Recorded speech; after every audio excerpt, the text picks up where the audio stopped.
In today's video, I am going to be breaking down Clyde Drexler and what made him so amazing. I've been getting quite a few comments on to do a video on Clyde Drexler, so let's get down, let's check him out, let's see what made him so amazing way back in the day. By the way, this dunk is absolutely amazing. So of course, when Clyde Drexler wanted to really fake out or at least get a defender onto his heels, what did he do? Well, one of the ways he did this was a quick stutter step to make that defender get down onto his heels, because when you do a stutter step, that defender doesn't know if you're going to drive or if you're going to pop for a shot. And of course, what he does here is he does pop for a shot. He had a very good shot. So basically what he did was a quick 1, 2, 3, 4, and then he planted that fourth step for that shot. Now, when you do a stutter step, when it comes to defense or even when it comes to offense, you really want to limit your steps to 3 or 4.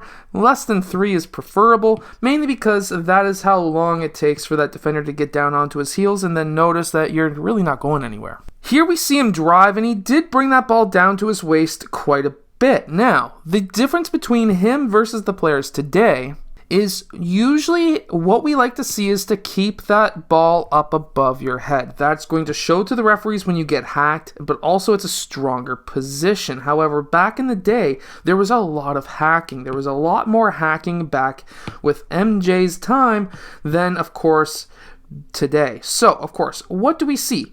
Here, he brings that ball down. Look at how much he's flexing. He gets both hands on that ball. He brings it to his left side and then over to his right. Of course, MJ hacked.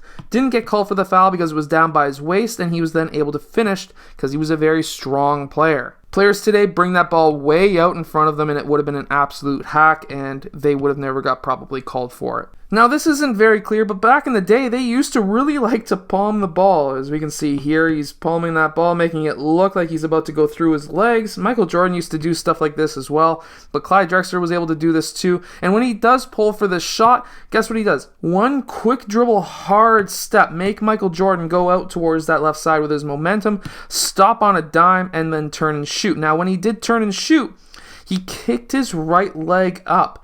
Guess what?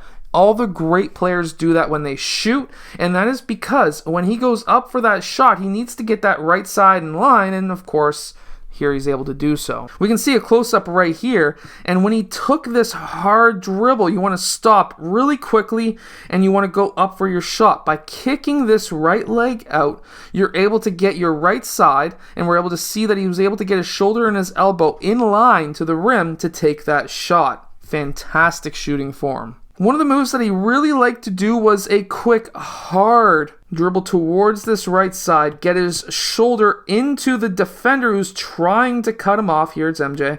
He's able to then spin off and go for a nice, easy left-handed layup. This was all due to the fact that back then, getting your shoulder into a player who's cutting you off was totally legal, and today that would be probably an offensive charge. We can see a nice close-up here where he's able to get his shoulder into Michael Jordan, and then he was able to spin off very easily to get that layup.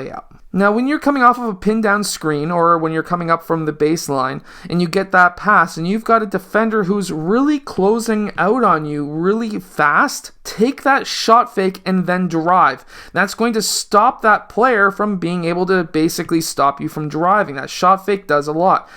Even though it's not a massive shot fake, Michael Jordan was really trying to clear out here and really trying to stop him from shooting. But he was able to use that to his advantage and drive towards the rim. Now here he was able to get behind the defense, and anytime you get behind the defense and you get a lob, you really need to go for that alley-oop, because if he was to land here, he would have had 3 defenders around him to try to hack at him. And back in the day, there was a lot of hacking, a lot more than there is today, but go up for that alley-oop, it's a much faster shot, and you don't have to worry about getting blocked. Footwork is also very key. So here he had Michael Jordan who was following him over top. He had a pass to his left side. Because of that, why would you turn around and shoot in this case, or why would you go towards MJ? Here, you want to be quick with your decisions, and he's able to then finish with a layup, but that's all from catching that ball away from Michael Jordan, turn quickly before MJ was able to recover, and then he was able to score. And then in this next clip, he's got another great play cutting back door, reading the defense, and all the defenders were looking up here. He had a back screen over here, and because of that, he was able to get that alley-oop, getting behind that defense, reading screens, and being able to capitalize. He was also a very good post defender. A lot of times what we see here is players like Michael Jordan, they'll bring that ball up in front of their body when they're turning around for a shot. If you notice that they're doing this, you can just basically put your hand over top of that ball, especially in today's game where they're really cutting down on how many fouls they're calling. You can really get away with that today too. So I hope that these tips from way back in the day can help you today in basketball. If they can, hit that like button, subscribe, and I'll see you guys again next time.